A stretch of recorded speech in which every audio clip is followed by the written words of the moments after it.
Hello friends, मैं जोमस विटाबा स्वागत करता हूं आप सभी का अपना YouTube channel learn with concept पे। आज हम पढ़ने वाले हैं एनसीईआरटी पर आधारित क्लास 10th की मैथ की प्रश्नावली 3.6 के सभी क्वेश्चंस और इससे जुड़ी हुई कॉन्सेप्ट। हमने सीख लिया है दो चर वाले रेखीय समीकरण के युग्म को कई विधियों से हल करना, जैसे कि ग्राफीय विधि, विलोपन विधि, प्रतिस्थापन विधि, ब्रज गुणनखंड विधि। तो किसी भी विधि का उपयोग करके हमें इन दो चर वाले रेखीय समीकरण के युग्म को सॉल्व करना है। आप कौन सा यूज करेंगे ये आपके ऊपर डिपेंड करता है, लेकिन अगर दो चर वाले रेखीय समीकरण कुछ भिन्न के फॉर्म में दी गई हो, ये सब भिन्न के फॉर्म में है, तो उस कंडीशन में आपको इसको दो चर वाले रेखीय समीकरण के रूप में बनाकर सॉल्व करना पड़ता है। तो उसे बनाया कैसे जाता है यही आज हम सीखने वाले हैं। ये भी बिल्कुल आसान है, जैसे कि हर क्वेश्चन आसान होता है। चलिए हम इसको देखते हैं। अगर हम इसको हल करना चाहें तो ये देखिए, ये तो जो दो चर वाले रेखीय समीकरण हैं, एक यह और एक यह आपका भिन्न के फॉर्म में है। जब भिन्न के फॉर्म में है तो हम इसे ax + by + c = 0 के फॉर्म में कैसे बनाएंगे। तो हमें यहाँ पर सपोज करना पड़ेगा, मानना पड़ेगा ये जो 1/x है ना, 1/x को आप कुछ भी मान लीजिए, u भी बस x y छोड़कर कोई भी दो चर के रूप में आप इसे ले सकते हैं। तो मैं यहाँ पर मान लेता हूँ कि माना 1/x = u मानता हूँ और 1/y = v मानता हूँ। याद रखिए 1/2x की जगह पर x नहीं मानना है, ना ही 1/3y की जगह पर v मानना है, ठीक है ना। सिर्फ इसके जो कोफिशिएंट हैं, जो इसके अचर पद हैं, उसको छोड़कर बाकी जो चर हैं उसी को सिर्फ आपको u और v के फॉर्म में तोड़ना है। तो आप इसको इस प्रकार तोड़ सकते हैं, ठीक है ना, लिख सकते हैं। जब 1/x की जगह पर हमने u माना है तो इसके मान कितना हो जाएगा, u भागे 2 और इसका मान v भागे 3 होगा और बराबर में आपका क्या है, 2 है, ठीक है ना। इसको मैं समीकरण 1 बोल रहा हूँ और यहाँ से हम लिख लेंगे यहाँ से क्या आ जाएगा, u/3 और प्लस 1/ आपका क्या है v/2 = आएगा 13/6। इसको मैं इक्वेशन नंबर 2 मान रहा हूँ। अब आप चाहें तो किसी भी इक्वेशन, चाहे समीकरण 1 को लीजिए या समीकरण 2 को लीजिए, किसी को भी लेकर इसे दो चर वाले रूप में बदलना है तो आप इसको आगे ऐसी क्रियाएं बढ़ा सकते हैं। इसको मैं ले रहा हूँ समीकरण 1 से, ठीक है ना। तो यहाँ से हो जाएगा 3u और प्लस 2v = 6 और 3 6 और 2 12 हो जाएगा ना। 3 का गुणा u में किया, 2 का गुणा v में किया और इन दोनों का लघुत्तम 6 और 6 दूना हो जाएगा 12। अब मैं किसी भी एक चर को लेफ्ट हैंड साइड और दूसरे चर को मैं राइट हैंड साइड में भेज देता हूँ। तो मैं यहाँ पर 3u = इसी को भेज देता हूँ 12 - 2v, या क्या है आपका v। तो यहाँ से u का मान होगा 12 - 2v और भागे 3, ठीक है ना। ये हो गया आपका u का मान। अब इस u का मान आप चाहें तो समीकरण नंबर 2 में रख सकते हैं, लेकिन समीकरण नंबर 2 में रखने से पहले इसको भी दो चर वाले रेखीय समीकरण के रूप में बदल दीजिए। दो चर इसमें कौन है, u और v है। तो जब हम इसे करेंगे तो 2 का गुणा u में होगा तो ये हो जाएगा 2u, 3 का गुणा v में होगा तो ये हो जाएगा 3v और इक्वल टू 3 और 2 का लघुत्तम होता है 6 और 6 से कट जाएगा तो बचेगा आपके पास क्या, 13, ठीक है ना। इस प्रकार यहाँ से अगर हम u का मान निकालें तो ये हो जाएगा 2u = 13 - 3v और यहाँ से अगर u का मान निकाले तो ये हो जाएगा 13 - 3v और बटे 2। अब u का मान समीकरण नंबर इसमें रख दे आप चाहें तो, इसको मैं समीकरण नंबर 3 बोल दे रहा हूँ। अब u का मान समीकरण 3 में रखने पर चलिए हम रखकर देख लेते हैं क्या हो रहा है। u का मान जब रखेंगे तो ये हो जाएगा 12 - 2v बटे 3 = 13 - 3v और बटे 2। बस इन दोनों को आपको सॉल्व करना है तो मैं क्रॉस मल्टीप्लिकेशन कर देता हूँ। तो ये हो जाएगा 12 दूना 24 और -2 दूना 4v = 13 तिहाई 39 - 3 त्रिका 9v, ठीक है ना। यहाँ पर मैं क्या कर रहा हूँ कि 24 को इधर ले जा रहा हूँ, इसको भी किसी को भी ले सकते हैं आप। 24 को मैं इधर ले जा रहा हूँ, 9v को मैं इधर लाऊंगा तो ये -9v + 9v हो जाएगा तो 9v और 4v इक्वल टू 39 और माइनस 24। 39 में से 24 जाओ, 9 में से 4 जाओ 5 और 3 में से 2 जाओ 1। इस प्रकार यहाँ से हो जाएगा 5v इक्वल टू 15 और यहाँ से हो जाएगा v बराबर 3। यहाँ देखिए v का मान आ गया है आपका 3, ठीक है ना। अब v का मान जब 3 आ गया है तो v का मान समीकरण नंबर इसमें रख दो, या चाहे तो v का मान आप समीकरण नंबर 3 में भी रख सकते हैं। तो v का मान, अच्छा एक बात और है, यहाँ से देख लीजिए, v का मान समीकरण 3 में मैं रख रहा हूँ। समीकरण 3 से v का मान क्या होगा, यहाँ देखिए, तो ये है आपका u इक्वल टू हो जाएगा, v का मान कितना है 3, जब 3 का 3 में गुणा हो जाएगा होगा आपका 9 और 13 में से 9 निकलेगा, बचेगा आपका 4 और 4 में जब 2 से भाग देंगे तो बचेगा आपका 2, ठीक है ना। तो यहाँ से u बराबर हो जाएगा 2, ठीक है ना। तो हमने सिर्फ u और v का मान निकाला है, लेकिन हमें मान निकालने कितनी है, किसकी है, x और y की मान निकालनी है, ठीक है ना। अब इसको आप क्या करेंगे, यहाँ से देखिए क्या बना था, u बराबर, जब v बराबर आया है 3 तो v बराबर हो जाएगा, हमने क्या बना था, v के बराबर 1/y और यह किसके बराबर है, 3 के बराबर है। तो यहाँ से y इक्वल टू क्या हो जाएगा, 1/3। इस प्रकार y का मान यहाँ से निकल गया। u बराबर हमने क्या बना था, 1/x बना था, तो 1/x इक्वल टू क्या है आपका 2 और यहाँ से x बराबर क्या निकल जाएगा, 1/2। इस प्रकार आप x और y का मान बहुत ही आसानी से, पूरी समझदारी से निकाल सकते हैं। कोई आपको प्रॉब्लम है, कोई प्रॉब्लम नहीं होगी। इस प्रकार x और y का मान हम लोग निकाल सकते हैं। इसमें 4, 5, 6 क्वेश्चंस दिए गए हैं और सब भी क्वेश्चंस को ऐसे ही करना है। यहाँ बताइए किसको u और किसको v मानेंगे।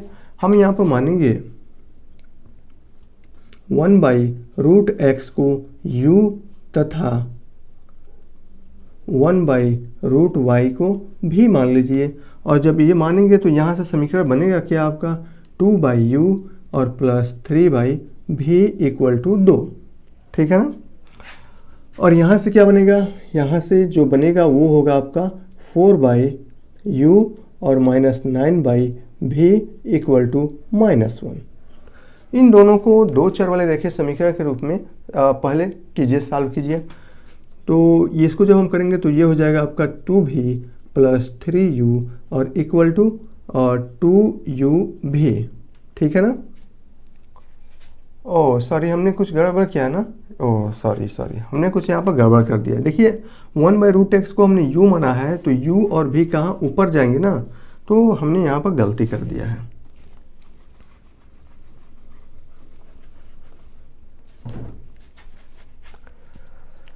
तो चलिए हम इसको करते हैं। तो ये हो जाएगा आपका 2u और ये हो जाएगा 3v इक्वल टू हो जाएगा 2, ठीक है ना। दो चर वाले रेखीय समीकरण के रूप में मैं इसको समीकरण 1 कह रहा हूँ और यहाँ से जब करेंगे तो ये हो जाएगा 4u minus 9v equal to -1 और मैं इसको समीकरण नंबर 2 कह दे रहा हूँ। किसी भी समीकरण से आप एक चर का मान दूसरे चर में रखकर आसानी से इसका मान ज्ञात कर सकते हैं। चलिए देखिए कैसे। ये हो जाएगा 2u बराबर हो जाएगा 2 माइनस 3v और यहाँ से अगर हम u का वैल्यू फाइंड आउट करें तो ये हो जाएगा 2 माइनस 3v इक्वल बट्टे 2। यहाँ से u का मान हमने फाइंड आउट कर लिया। u का मान अब हम समीकरण नंबर 2 में रख देते हैं। तो जब u का मान समीकरण नंबर 2 में रखेंगे तो क्या होगा, समीकरण 2 में u का मान रखने पर देखिए क्या हो रहा है, 4u का मान कितना है 2 माइनस 3v और बटे 2 और माइनस 9v इक्वल टू -1 है ना।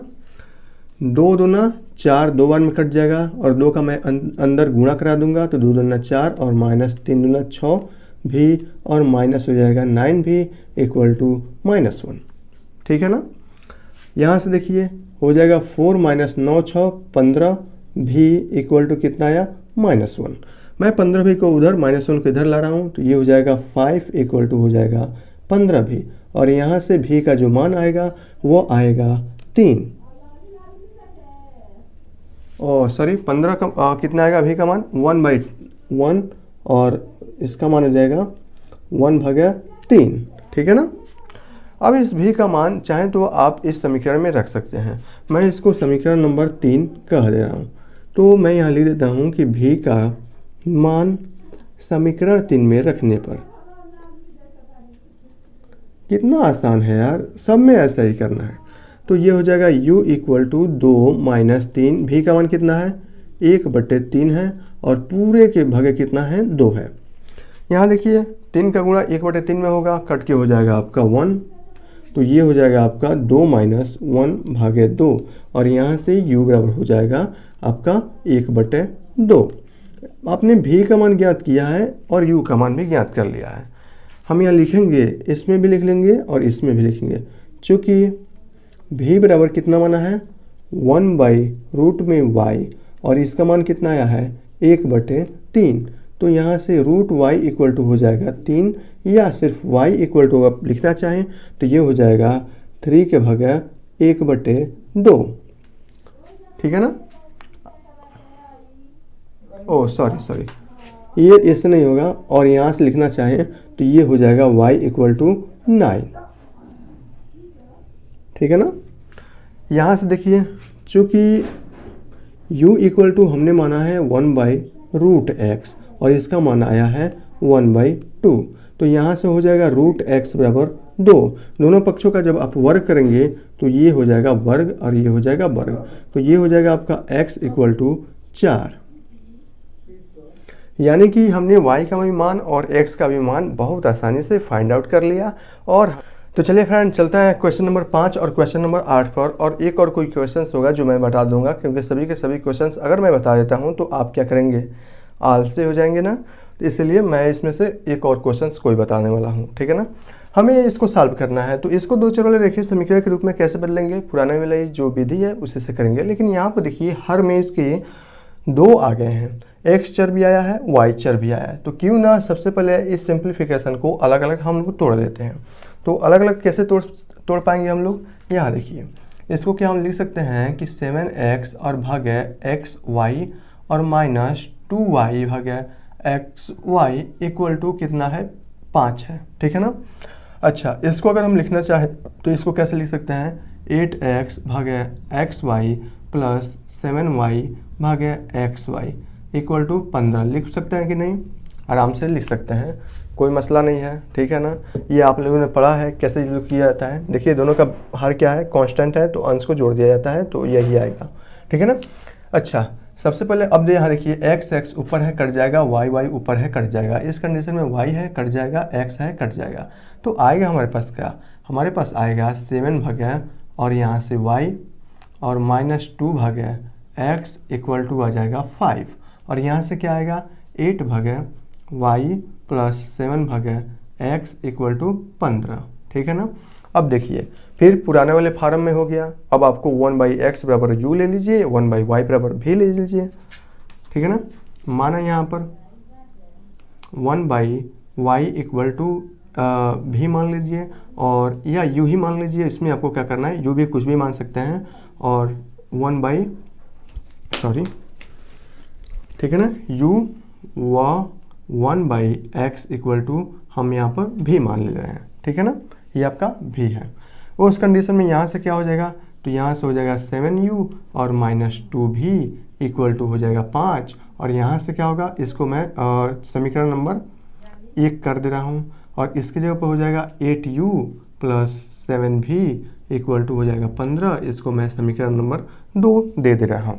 और यहाँ से अगर हम देखें तो 7u का मान निकल जाएगा, तो होगा 5 + 2v और यहाँ से u का जो मान आएगा वो 5 + 2v और भागे कितना है नीचे 7। हमने यहाँ से u का मान निकाल लिया, ठीक है ना। इससे भी आप इसको v के रूप में कर दीजिए, क्या करना है, तो यहाँ से अगर 7v = हो जाएगा 15 - 8u या v = हो जाएगा 15 - 8u भागे 7, ठीक है ना। अब यहाँ से u का मान है समीकरण नंबर इसमें रख दीजिए, इसको मैं समीकरण नंबर 3 कर दे रहा हूँ, ठीक है ना। u का मान समीकरण नंबर 3 में रखने पर मैं डायरेक्ट लिख रहा हूँ, वर्ड आपको लिख लेना है कि u का मान समीकरण नंबर 3 में रखने पर, तो ये हो जाएगा v = 15 - 8, u का मान कितना है 5 + 2v और भागा कितना है 7 और पूरे का भागा कितना है 7 है ना। तो यहाँ से अगर भी का मान हम लोग फाइंड आउट करें तो ये हो जाएगा आपका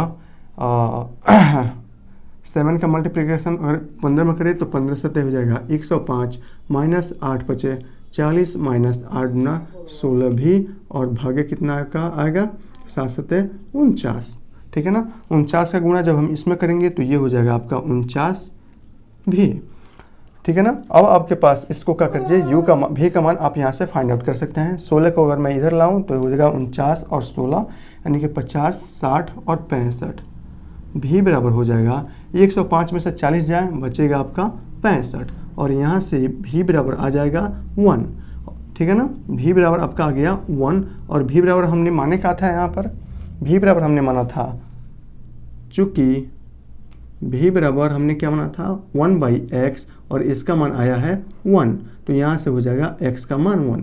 आपने यहाँ x का मान फाइंड आउट कर लिया। अब भी का मान चाहे तो आप समीकरण 3 से भी ज्ञात कर सकते हैं, u का मान ज्ञात कर सकते हैं या भी का मान आप इससे भी ज्ञात कर सकते हैं। तो चलिए अगर मैं इसको इक्वेशन नंबर 4 देता हूँ, आप 3 से भी ज्ञात कर सकते हैं। तो भी का मान समीकरण 4 से समीकरण 4 में रखने पर आप यहाँ से भी फाइंड आउट कर सकते हैं। तो यहाँ से हो जाएगा u इक्वल टू ये क्या है 5 प्लस भी का मान कितना है 1 है, 2 में से गुणा होगा 2 हो जाएगा और भागे कितना है 7 और यहाँ से u बराबर हो जाएगा 7 भागे 7 यानी कि u इक्वल टू हो जाएगा 1 और u बराबर हमने माना क्या था 1/y। तो यहाँ से आप y बराबर क्या फाइंड आउट कर सकते हैं 1 यानी कि x का मान 1 और y का मान 1 आ रहा है।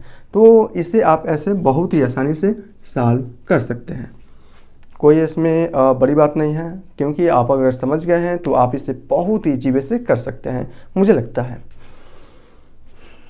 ये दिया है, इसे भी आप वैसे ही करना है जैसे आपने इसको किया है। तो इसको हम लोग कर कैसे सकते हैं, चलिए हम करके देखते हैं। हम इसमें हमें मानना पड़ेगा 1/3x + y बराबर u मान लेते हैं और इसके बराबर भी मान लेते हैं और हमारा काम बन जाएगा। देखिए माना 1/ कितना है 3x + y इक्वल टू हम u मान लेते हैं व 1/3x - y इक्वल टू हम भी मान लेते हैं, ठीक है ना। तो अब इसके जगह पर क्या लिखा जा सकता है, तो ये हो जाएगा इसके जगह पर हमें क्या माना है u माना है ना, तो u भागे 2 नीचे 2 है ना, इसके नीचे भी 2 है तो ये हो जाएगा भी भागे 2 इक्वल टू हो जाएगा 1/8। ओह सॉरी ये हो जाएगा ना, हमने इसको लिख दिया कोई बात नहीं। इसको और अब हम क्या करते हैं इसको 2 चर वाले रेखीय समीकरण के फॉर्म में कर देते हैं। तो देखिए नीचे 2, 2 और 8 है तो क्या इन सभी तीनों में 2 से भाग चला जाएगा, बिल्कुल चला जाएगा। तो भाग चला जाएगा तो हम इसे भाग कर देते हैं तो ऊपर बच जाएगा u - भी इक्वल टू 1/4, ठीक है ना। इसको मैं समीकरण नंबर 1 कर दे रहा हूँ, ठीक है ना। अब हम क्या करते हैं इससे भी u और भी का मान जो हमने माना था वो इस समीकरण में भी रखते हैं, देखते हैं क्या हो रहा है। वाह ये हो जाएगा आपका 1/3x + y बराबर क्या माना था u, तो ये हो जाएगा u और प्लस भी इक्वल टू आ जाएगा 3/4। इसको मैं इसमें क्या कर रहा हूँ 4 से गुणा कर देता हूँ तो 4u + 4v बराबर हो जाएगा 3। इसको मैं समीकरण नंबर 2 कर दे रहा हूँ, ठीक है ना। इसको अगर हम और आगे बढ़ाएं तो हम लिख सकते हैं 4u - 4v इक्वल टू 1। अब इसको मैं समीकरण नंबर 1 देता हूँ, ठीक है ना। क्यों, क्योंकि वास्तव में देखिए दोनों को सॉल्व करके हम इसका मान आसानी से ज्ञात कर सकते हैं। तो आपको क्या करना है बस समीकरण 1 व 2 का ऐड कर दीजिए। ऐड करने पर देखिए 4b है -4b कट जाएगा, ठीक है ना। तो मैं यहाँ पर लिख देता हूँ कि समीकरण 1 + 2 से करेंगे तो क्या हो जाएगा 4u जुटेगा आपका 8u हो जाएगा। 4u और इसको जब जोड़ेंगे तो -4u दोनों एक प्लस है एक माइनस है कट के 0 हो जाएगा और ये हो जाएगा 3 और 1 4। तो यहाँ से आप u का मान फाइंड आउट कर सकते हैं 1/2, ठीक है ना। चूँकि यहाँ देखिए, ठीक है ना, चूँकि यहाँ से मैं लिख देता हूँ u इक्वल टू हमने क्या माना था 1/3x + y इक्वल टू क्या आया है 1/2 आया है, ठीक है ना। तो यहाँ से 3x + y इक्वल टू क्या आया 2। इसको मैं समीकरण नंबर कितने 1 हो गया है, 2 हो गया है, मैं इसको 3 दे देता हूँ, ठीक है ना। यहाँ देखिए u का मान जो 1/2 आया है वो समीकरण नंबर 3 में रख देते हैं, तो वहाँ से हमें v का मान प्राप्त हो जाएगा। चलिए रखिए, तो u का मान कितना है 1/2, तो 4 और ये हो जाएगा 1/2 और 2 से 2 कटेगा, 2 से 4 कटेगा 2 बार में, ठीक है ना। तो मैं डायरेक्ट लिख देता हूँ, इसका मान आ जाएगा 2 और +4 भी इक्वल टू आया है 3, तो यहाँ से 4 भी इक्वल टू हो जाएगा, 3 में से 2 जाएगा, बचेगा आपका 1 और यहाँ से भी इक्वल टू हो जाएगा 1/4, ठीक है ना। u का मान ज्ञात हो गया, v का मान ज्ञात हो गया, सो हम लिखेंगे सो या चुके लिख देंगे। v बराबर हमने क्या पुट किया था 1/3x - y इक्वल टू कितना है 1/4, तो यहाँ से हो जाएगा 3x - y, क्रॉस मल्टीप्लिकेशन कर देंगे तो ये हो जाएगा बराबर 4।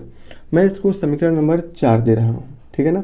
यहाँ देखिए डबल डबल हमें करना पड़ रहा है। एक तो हमने x और y को u और v के फॉर्म में किया ताकि हम इसे 2 चर वाले देखिए समीकरण के युग्म फॉर्म बना सके, हमने उसको बनाया। फिर यहाँ से अब एक बार और हमें क्या करना पड़ेगा, इसको सॉल्व करना पड़ेगा, तब जाकर आपको x और y का मान आसानी से मिल पाएगा।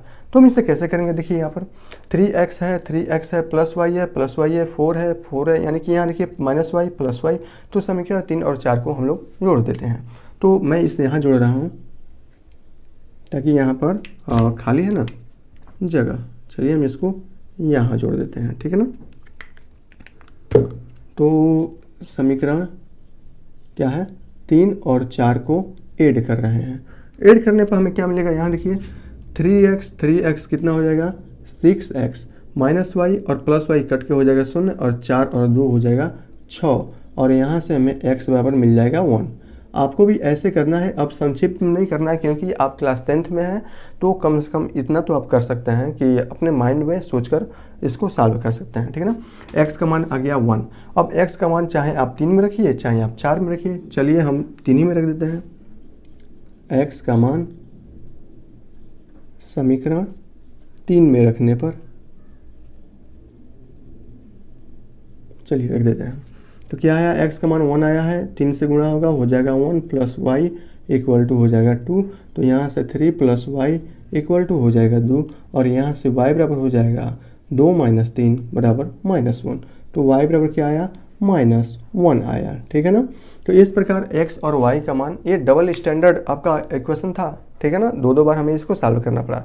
तो x और y का मान हमारा क्या आया 1 और -1 आया है। इस प्रकार आपको सभी क्वेश्चंस आसानी से करने हैं, आप कर लेंगे, कोई प्रॉब्लम नहीं। यह है आपका क्वेश्चन नंबर 3। देखिए कुछ है क्या क्वेश्चंस में, कुछ नहीं है। चलिए हम इसको भी सॉल्व कर लेते हैं। यहाँ पर देखिए पहले वाले का तो हर दिया गया है, सेकेंड वाले का यानी कि y के पक्ष में कोई और तो हर दिया नहीं गया है, तो जैसा दिया गया है जो उसी को मान लेते हैं। तो हम यहाँ पर लिखेंगे माना, क्या मानेंगे हम लोग 1/x बराबर u, बस इतना ही को मान कर लिख आपको सॉल्व कर लेना है बस। तो क्या होगा यहाँ से 4u और प्लस 3y इक्वल टू 14 और यहाँ से क्या हो जाएगा 3u - 4y इक्वल टू 23, ठीक है ना। इसको मैं समीकरण 1 और इसको मैं इक्वेशन नंबर 2 दे रहा हूँ। अब बताइए, हमें तो सिर्फ 2 चर वाले रेखीय समीकरण के फॉर्म बदलना है, चाहे वो कोई भी चर हो, चाहे x हो, चाहे y हो, u हो, v हो, l, m, n की कुछ भी हो, हमें 2 चर के रूप में बदलना है। तो हमने इसको 2 चर के रूप में बदल दिया है। आपको सॉल्व करना है तो यहाँ से हम u का मान निकाल लेते हैं। यह निकालना क्या है, आप यहाँ देखिए आया है 4u और ये है आपका -4u, तो दोनों को ऐड कर देते हैं, ठीक है ना। ऐड करने पर यानी कि समीकरण 1 + 2 से आ जाएगा कुछ, यहाँ देखिए क्या आएगा, यह आपका है 4u + 3y इक्वल टू है 14। समीकरण 2 क्या है आपका 3u, सॉरी ये है 3u - 4y है ना, तो नहीं ऐसे नहीं हो पाएगा ना, ऐसे नहीं हो पाएगा, हमने ऐड करने से नहीं होगा, ठीक है ना, हमें इसे मिटाना पड़ेगा।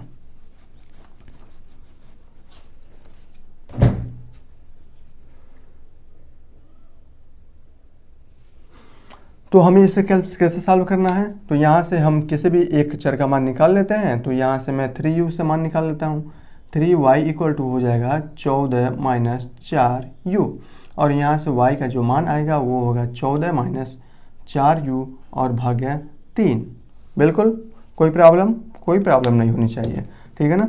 अब इस y का मान हम समीकरण नंबर 2 में पुट कर देते हैं, ये आपका जो y का मान आया है, ठीक है ना। तो आपको लिखना है यहाँ पर y का मान समीकरण नंबर 2 में रखने पर, आपको ये लिखना है कि y का मान समीकरण नंबर 2 में रखने पर, और मैं यहाँ पर डायरेक्ट कर दे रहा हूँ। y का मान कितना है आपका 14 - 4u और भागे कितना है 3 और इक्वल टू कितना है यहाँ पर 23। इससे आपको सॉल्व करना है तो 3 का गुणा इसमें होगा तो ये हो जाएगा आपका 3 3 का 9u और -14 चौको 56 और प्लस हो जाएगा 4 चौको 16u इक्वल टू हो जाएगा 23 3 69, ठीक है ना। अब आपको इससे सॉल्व करना आता है तो आप इससे कीजिएगा, हालांकि 10 में है तो आपको आता होगा। तो ये हो जाएगा 16 और 9 कितना होगा 25, u इक्वल टू 69 और ये कितना हो जाएगा इधर आकर 56 प्लस में हो जाएगा, तो यहाँ से 25u बराबर हो जाएगा 6 9 15 का 5 और 6 5 11 और 1 12 125 और u बराबर हो जाएगा 25 25 125। u बराबर का मान कितना निकल गया 5 निकल गया। अब इस u के मान से आप y का मान भी निकाल सकते हैं। u का मान समीकरण नंबर ये कौन सा है 3 में कर देते हैं ना। चलिए u का मान समीकरण 3 में रखने पर, ठीक है ना, रख दीजिए। तो यहाँ से हो जाएगा y बराबर हो जाएगा 14 - 4, u का मान कितना है 5 है और भागे कितना है 3 है, और यहाँ से y का मान कितना आ जाएगा 14 - 5 चौको 20 और भागे 3, और यहाँ से y का जो मान आएगा वो हो जाएगा, ये 14 में से 20 घटेगा -6 3 से भाग जाएंगे तो -2। हमें एक y का तो मान मिल गया, लेकिन हमें x का मान चाहिए और x का मान आएगा u के मान से, क्योंकि x 1/x बराबर हमने u माना है, ठीक है ना। तो यहाँ से लिखेंगे चूँकि चूँकि 1/x बराबर माना है u और ये है आपके 5 के बराबर, तो यहाँ से x बराबर हो जाएगा 1/5। इस प्रकार आप x और y का मान बहुत ही आसानी से फाइंड आउट कर सकते हैं। मान जो आया है वो सत्य है या असत्य है, कैसे जांच करना है, दिए गए मान जो है समीकरण नंबर 1 में रखकर जांच कर सकते हैं, या इसमें रखकर जांच कर सकते हैं, इसमें रखकर जांच कर सकते हैं। मान दोनों का लेफ्ट हैंड साइड और राइट हैंड साइड का मान संतुष्ट करेगा। इस प्रकार ये प्रश्नावली के अधिकांश क्वेश्चंस 4-5 क्वेश्चंस तो हमने बता दिए हैं, बाकी 2 क्वेश्चंस 3 क्वेश्चंस बचे हैं, वो आपको खुद प्रैक्टिस करना है। चलिए फ्रेंड चलते हैं क्वेश्चन नंबर 2 पर। क्वेश्चन नंबर 2 पर आपको दिया गया है कि ऋतु की धारा के अनुकूल, अच्छा सबसे पहले आपके अनुकूल और प्रतिकूल क्या होते हैं, ठीक है ना। यहाँ देखिए कुछ है क्या, मान लीजिए यह आपकी एक नदी है और नदी है इतनी लंबाई की एक नदी है और धारा जो इस पार बह रही है, ठीक है ना। धारा अगर यहाँ से बढ़ रही है इस दिशा से, एक दिशा से होकर ये दूसरी छोर की ओर जा रही है, धारा इस तरह बह रही है, ठीक है ना। तो अगर कोई व्यक्ति है या अगर कोई महिला है या कोई भी पर्सन है, अगर वो यहाँ से होकर जाए, यानी कि धारा के साथ साथ अगर वो जाता है, जिस ओर धारा बह रही है उस ओर अगर आदमी गमन करता है तो कहते हैं कि धारा की अनुकूल यह गमन कर रहा है। यदि धारा यहाँ से बढ़ रही है और आदमी अगर यहाँ से होकर जाता है तो कहते हैं धारा के प्रतिकूल वह गमन कर रहा है। धारा के अनुकूल व्यक्ति की चाल बढ़ जाती है यदि व्यक्ति की चाल 2 किलोमीटर प्रति घंटा हो और धारा की चाल 3 किलोमीटर प्रति घंटा हो। अगर व्यक्ति धारा के अनुकूल दिशा में गति करे तो उस कंडीशन में उस व्यक्ति की जो चाल होगी वो 5 किलोमीटर प्रति घंटा हो जाएगी। 2 किलोमीटर प्रति घंटा खुद का और 3 किलोमीटर प्रति घंटा उस धारा का, दोनों को जोड़कर लिखा जाता है। धारा की अगर प्रतिकूल गमन करें तो व्यक्ति की जो चाल होती है वो कम हो जाती है। जैसे अगर मैं कहूँ कि 2 किलोमीटर धारा की चाल है जो यहाँ से होकर बह रही है, एक व्यक्ति उसी नदी में उसके विपरीत छोर से होकर जाता है, यानी कि अगर वो उसके प्रतिकूल गमन करता है जिसकी चाल 2 किलोमीटर प्रति घंटा है, तो इस कंडीशन में टोटल उसकी जो चाल होगी वो 3 में से 2 को घटाकर लिखा जाएगा, यानी कि -1 किलोमीटर प्रति घंटा चाल होगी, ठीक है ना। व्यक्ति की चाल में से धारा की चाल को हमेशा घटाया जाता है, याद रखिएगा। धारा की चाल में से व्यक्ति की चाल को नहीं हटाना है, व्यक्ति की चाल में से धारा की चाल को जोड़ना या घटाना होता है। तो हम यहाँ पर मान लेते हैं कि माना स्थिर जल में ऋतु की जो चाल है वो x किलोमीटर प्रति घंटा है तथा धारा की चाल जो है वो y किलोमीटर प्रति घंटा है। तो प्रश्नानुसार हम इसे क्या कर सकते हैं, यहाँ देखिए प्रश्नानुसार, ठीक है ना। ऋतु की चाल कितनी है x किलोमीटर प्रति घंटा और धारा की चाल कितनी है y किलोमीटर प्रति घंटा है। तो ये तो हुआ, ओ सॉरी मैंने यहाँ पर पहले ही लिख लिया, पहले नहीं लिखना चाहिए था, और सॉरी ये होगा कि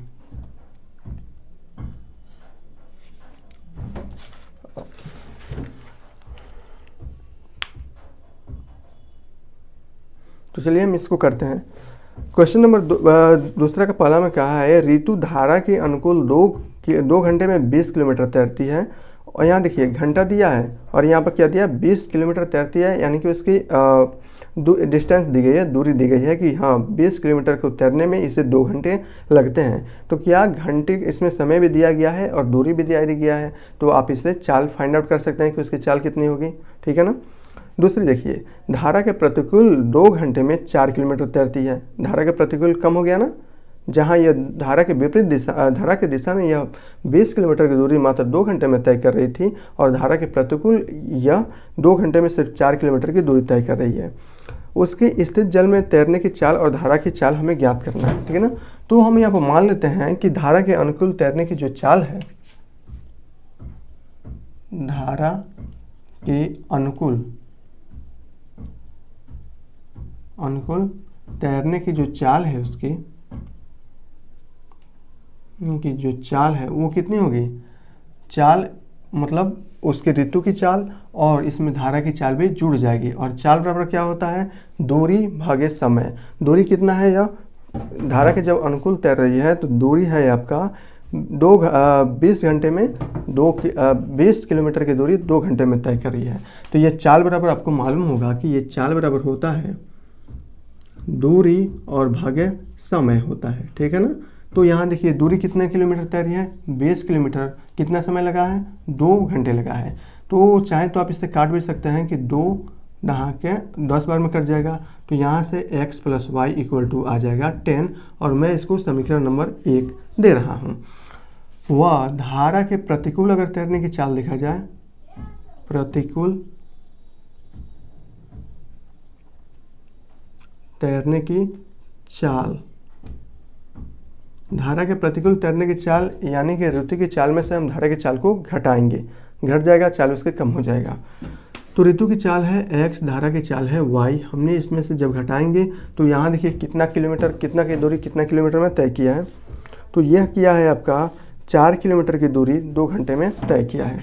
4 किलोमीटर की दूरी 2 घंटे में तय किया है। 2 दूना 4 यानी कि x minus Y equal to क्या आ जाएगा 2। इसको मैं समीकरण नंबर 2 कर दे रहा हूँ।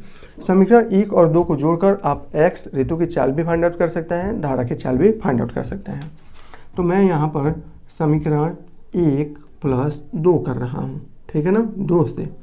तो x और x जोड़ेंगे हो जाएगा आपका 2x plus y minus y cut के हो जाएगा 0 और 10 में से 2 जोड़ेंगे हो जाएगा आपका 12, यानी कि यहाँ से x बराबर हो जाएगा 6। x बराबर 6 है क्या, अरे भैया ऋतु का स्पीड है कि 6 किलोमीटर प्रति घंटा की चाल से वह धारा की दिशा में बह रही है, ठीक है ना। यहाँ देखिए ऋतु की चाल 6 किलोमीटर प्रति घंटा हो गया। अब इस x बराबर 6 है तो अब चाहे समीकरण 1 में रखिए या समीकरण 2 में रखिए। x और y मिलकर 10 के बराबर है, जिसमें से x 6 के बराबर है तो y कितना हो जाएगी 4 के बराबर हो जाएगी। तो समीकरण 1 से आप इसे भी फाइंड आउट कर सकते हैं।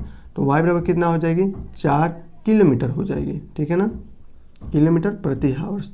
यानी कि ऋतु की चाल 6 किलोमीटर प्रति घंटा है तथा धारा की चाल जो है वो 4 किलोमीटर प्रति घंटा है, ठीक है ना। ऐसे आपको ये भी क्वेश्चन नंबर इसमें तीसरा दिया गया है दूसरा कि 2 महिलाएं और 5 पुरुष एक कसीदे के काम को साथ साथ 4 दिन में पूरा कर सकते हैं, जबकि 3 महिलाएं 6 पुरुष इसको 3 दिन में पूरा कर सकते हैं। ज्ञात कीजिए इसी कार्य को करने में एक अकेली महिला कितना समय लेगी, पुनः इसी कार्य को करने में एक पुरुष कितना समय लेगा, ठीक है ना। तो मान लेते हैं कि महिला द्वारा x दिन में काम किया जाएगा और पुरुष द्वारा y दिन में काम किया जाएगा। तो मैं यहाँ पर लिख देता हूँ, ठीक है ना। माना महिला उस काम को x दिन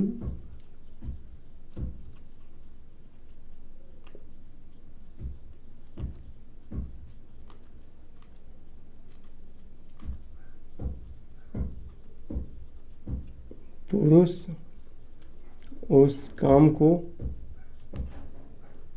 y दिन में करेगा, y दिन में करेगा, करता है या करेगा, तब प्रथम प्रश्नानुसार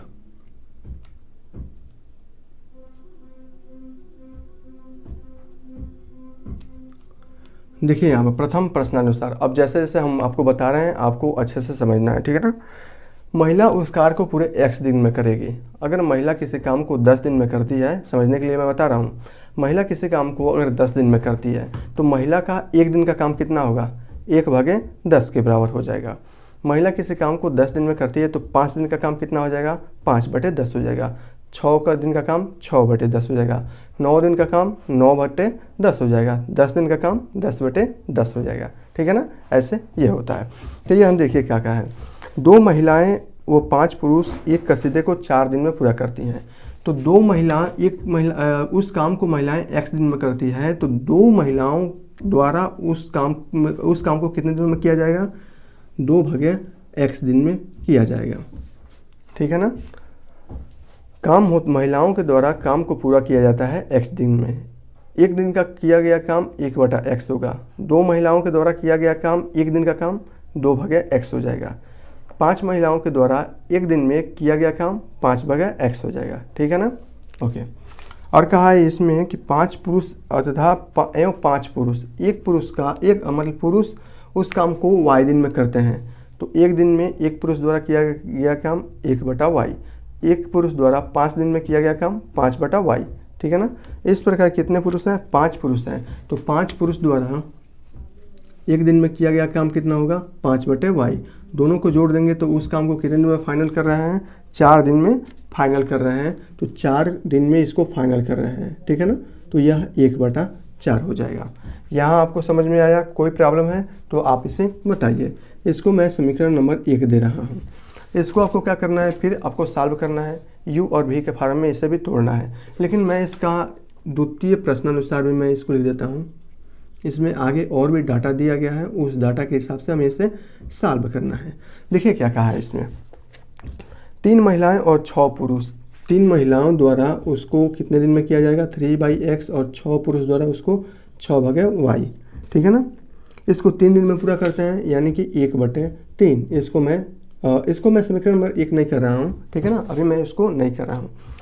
2 समीकरण आपको तैयार हो गया है। इन 2 समीकरण की सहायता से आप x और y का मान ज्ञात कर सकते हैं। तो सबसे पहले आपको मानना पड़ेगा कि माना 1/x बराबर u तथा 1/y बराबर v, ठीक है ना। तो यहाँ से आप इसको क्या लिख सकते हैं, 2u + 5v = 1/4, ठीक है ना। या चाहें तो आप इसे लिख सकते हैं 4 × 8u + 5 × 20v = 1, और इसको आप समीकरण नंबर 1 दीजिए। उसी प्रकार जब इसे आप लोग लिखेंगे तो लिख सकते हैं 3u + 6v और इक्वल टू हो जाएगा आपका 1/3, ठीक है ना। या चाहें तो आप इसे 3 × 9u और +6 × 18v = हो जाएगा 1। इसको मैं समीकरण नंबर 2 दे रहा हूँ। अब समीकरण 1 और समीकरण 2 से आप इसका मान आसानी से फाइंड आउट कर सकते हैं। मैंने आपको बताया है कि इसे कैसे फाइंड आउट करनी है, ठीक है ना। तो वैसे इसको आपको फाइंड आउट कर लेना है। इसमें कुछ भी कोई खास नहीं है। आप जब से फाइंड आउट करेंगे तो x बराबर 18 आएगा और y बराबर 36 आएगा। टर्न चलता है क्वेश्चन नंबर 3 पर। क्वेश्चन नंबर 3 में आपका कहा है क्या कि रूही 300 किलोमीटर की दूरी पर स्थित अपने घर जाने के लिए कुछ रेलगाड़ी द्वारा और कुछ बस द्वारा तय करती है, ठीक है ना, दूरी तय करती है। यदि वह 60 किलोमीटर रेलगाड़ी द्वारा तथा शेष बस द्वारा यात्रा करती है तो उसे 4 घंटे लगते हैं। यदि वह 100 किलोमीटर रेलगाड़ी से तथा शेष बस से यात्रा करे तो उसे 10 मिनट अधिक लगते हैं। बहुत ही ईजी है, सिंपल है। तो रेलगाड़ी और बस के चाल हमें ज्ञात करनी है, ठीक है ना। तो हम मान लेते हैं सबसे पहले कि रेलगाड़ी की जो चाल है वो x किलोमीटर प्रति घंटा और जो बस की चाल x किलोमीटर घंटा और रेलगाड़ी की चाल y किलोमीटर घंटा सबसे पहले हम अज्यूम कर लेते हैं, ठीक है ना। तो चलिए हम इसको करते हैं, यह आपका अंतिम है, ठीक है ना। तो हम सबसे पहले मान लेते हैं कि माना रेलगाड़ी की चाल, रेलगाड़ी ले लेते हैं सबसे पहले। रेलगाड़ी की जो चाल है वो कितना है, x किलोमीटर पर घंटा तथा एक क्या है आपका बस है ना, बस की चाल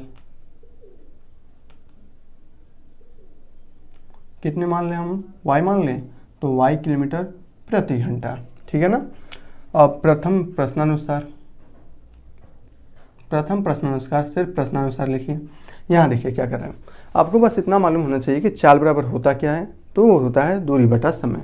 मैं यहाँ पे लिख दूँ चाल बराबर होता है दूरी भागे समय। बस अगर आपको ये सूत्र मालूम है तो इस क्वेश्चन को आप बहुत ही आसानी से कर लेंगे। कैसे, चलिए हम आपको बताते हैं। देखिए वो क्या कर रहा है कि वह कुछ दूरी रेलगाड़ी द्वारा तथा कुछ दूरी बस द्वारा तय करता है। 60 किलोमीटर रेलगाड़ी द्वारा तथा 30 बस द्वारा दूरी तय करता है, ठीक है ना। तो उसे कितना लगता है, 4 घंटे लगते हैं। ध्यान दीजिएगा, समय दिया है इसमें कि 4 घंटे लगते हैं, समय दिया है 4 घंटे लगते हैं। तो ये हो जाएगा समय बराबर दूरी बटा चाल, समय बराबर दूरी बटा चाल। कितनी दूरी तय किया है आपको, यहाँ देखिए इसमें दिया है कि वह 60 किलोमीटर की दूरी तय किया है। यहाँ देखिए रेलगाड़ी 60 किलोमीटर की दूरी तय किया है, उसकी टोटल चाल कितनी है, दूरी और बटे चाल, चाल कितनी है x किलोमीटर प्रति घंटा है, ठीक है ना, दूरी बटे चाल। ओके, और बस द्वारा कितना दूरी तय किया है, जब 60 किलोमीटर या रेलगाड़ी द्वारा दूरी तय कर लिया है तो टोटल दूरी 300 किलोमीटर है, तो बस द्वारा कितना दूरी तय करेगा, 240 किलोमीटर या बस द्वारा दूरी तय करेगा। और कितना चाल उसकी है, y किलोमीटर प्रति घंटा, टोटल उसको कितने समय लगते हैं, 4 घंटे। तो समय बराबर दूरी बटा चाल, तो इसे 4 घंटे लगते हैं, ठीक है ना। अब दूसरी प्रश्नानुसार देख लेते हैं, दूसरी में यह देखिए क्या कहा है, यदि 100 किलोमीटर रेलगाड़ी द्वारा तय की गई जो दूरी है 100 किलोमीटर है, चाल रेलगाड़ी की x किलोमीटर प्रति घंटा है, तो बचेगा आपका 200 किलोमीटर, वो किससे दूरी तय करेगा, बस द्वारा दूरी तय करेगा। तो उसे कितने लगते हैं, 10 मिनट अधिक लगते हैं। पहले उसे कितना लग रहे थे, 4 घंटे लग रहे हैं, अब आज 10 मिनट ज़्यादा लग रहे हैं। 10 मिनट का मतलब होता है 10/60 यानी कि 1/6 मिनट उसे ज़्यादा लग रहे हैं। तो पहले 4 घंटे लग रहे थे, अब इसे कितना लग रहा है, 4 सही 1/6 घंटे लग रहे हैं। इसको जब आप सॉल्व करेंगे तो ये हो जाएगा आपका 25/6 घंटा लग जाएगा। दो चर वाले रेखीय समीकरण के रूप में आ गया ना, तो हम यहाँ पर मान लेंगे, माना 1/x बराबर u तथा 1/y इक्वल टू v। तो इस समीकरण को क्या लिख सकते हैं, 60u plus 240 v equal to 4। देखिए 60 है, 240 है और यहाँ 4 है, 4 से डिविजिबल है ना, 60 भी है 240 है, तो लेफ्ट हैंड साइड इन दोनों पक्षों में 4 से भाग दे देंगे, तो ये हो जाएगा आपका 15u और 4 6 24, ये हो गया 60 भी और इक्वल टू हो जाएगा 1। इसको मैं समीकरण नंबर 1 दे रहा हूँ। इससे अगर हम u और v का मान रखें तो ये हो जाएगा आपका 100u plus 200v equal to हो जाएगा 25/6। ये देखिए ये भी 100 से 25 से मल्टीप्लाई है, ये भी 25 से डिविजिबल है और ये तो 25 है तो 25 से डिविजिबल हो जाएगा। तो 25 से अगर हम भाग दें दोनों पक्षों में तो ये हो जाएगा आपका 4u और 25 चौको 100 40 भी और 25 से भाग दे रहा है ना, तो 25 चौको 100 और 25 चौको 100, ये अब हो जाएगा आपका 8 भी और इक्वल टू हो जाएगा 1/6। या चाहें तो आप ऐसे इसको लिख सकते हैं 6 चौको 24 u और प्लस 8 6 48 भी और इक्वल टू 1। इसको मैं समीकरण नंबर 2 दे रहा हूँ। अब समीकरण 1 और 2 को ध्यान से देखिए, आपको इसमें u और v का मान फाइंड आउट करना है। यह है 15u, यह है 24u, 60 है 48 है, दोनों में कुछ भी कॉमन नहीं लग रहा है, तो हम इसे क्या करें, किसी भी एक समीकरण से u का मान फाइंड आउट कर ले रहे हैं, तो हम समीकरण 1 से ही फाइंड आउट कर ले रहे हैं। समीकरण 1 से क्या होगा, यहाँ पर देखिए 15u इक्वल टू हो जाएगा 1 - 60v और यहाँ से u का मान हो जाएगा 1 - 60v इक्वल बटे 15, ठीक है ना। आपका u का मान ये आ गया, ठीक है ना, ये आपका u का मान है। अब इस u का मान समीकरण नंबर 2 में रख सकते हैं, ठीक है। चलिए रखते हैं u का मान समीकरण 2 में रखने पर, समीकरण 2 में u का मान रखिए, तो यह है आपका 24, u का मान क्या है 1 माइनस 60 भी और भाग्य 15, और क्या है आपका प्लस 48 भी और इक्वल टू क्या है 1 है। ठीक है ना, इसको सॉल्व कीजिए। ये देखिए 3 5 15, 3 8 है 24। ठीक है ना, 8 का मल्टीप्लिकेशन मैं अंदर करूँ तो ये हो जाएगा 8 माइनस 8 छके 48, 480 भी, और ये हो जाएगा प्लस 5 का मल्टीप्लिकेशन इसमें करूँ तो ये हो जाएगा देखिए यहाँ पर 5 8 है 40 के 0 हासिल 4, 5 चौको 20, 4 24, 240 भी, और इक्वल टू हो जाएगा यह 5। ठीक है ना, हमने इसको सॉल्व किया। तो यहाँ से आप देख सकते हैं कि अगर मैं 5 को इधर लाऊं तो 8 में से 5 जाएगा, बचेगा आपका 3, और ये हो जाएगा इक्वल टू, यह हो जाएगा 240 और 480 भी उधर जाएगा तो हो जाएगा 480 भी में से यह 240 भी घटेगा, तो ये कितना होगा यहाँ देखिए, ये हो जाएगा आपका, सॉरी ये 240 है ना, 240 भी, तो 0 से 0 और ये हो जाएगा 24, 240 240 480 और भी, और यहाँ से आप भी का मान फाइंड आउट करेंगे तो ये हो जाएगा 3 भागा 240। ठीक है ना, या 1 भागा 80 हो जाएगा। तो आप यहाँ से भी का मान निकल गया 1/, यहाँ से आपने निकाल लिया भी का मान 1/80। ठीक है ना, अब इस भी का मान इसमें रख दीजिए, इसको मैं समीकरण नंबर 1 हो गया है, 2 हो गया है, मैं इसको 3 दे रहा हूँ। ठीक है ना, तो भी का मान समीकरण 3 से u का मान क्या आएगा, u बराबर है 1 माइनस 60, u भी का मान कितना आया 1/80 मैं इसमें रख दे रहा हूँ, और पूरे के बटे कितना है 15 है। ठीक है ना, यहाँ देखिए 1 0 से 1 0 कट जाएगा, और ये बचेगा आपका 8 एकम 8 और माइनस 6 भागा 15 8 है 120 इक्वल टू 2 भागा 120 इक्वल टू 1 भागा 60। ठीक है ना, तो यहाँ से u का मान आ गया हमारा 1/60, और u बराबर हमने कितना माना था यहाँ 1/x u कहाँ गया भैया, u बराबर 1/x माना था। ठीक है ना, तो यहाँ से x बराबर कितना आ जाएगा 60, तो x आपका है क्या, रेलगाड़ी की चाल कितनी है 60 किलोमीटर प्रति घंटा, और यहाँ से आप v का मान देख लीजिए 1/80, और v बराबर हमने क्या माना था 1/y, और यहाँ से y बराबर आ जाएगा 80, यानी कि y मतलब बस की चाल कितनी है 80 किलोमीटर प्रति घंटा, और रेलगाड़ी की चाल कितनी है 60 किलोमीटर प्रति घंटा।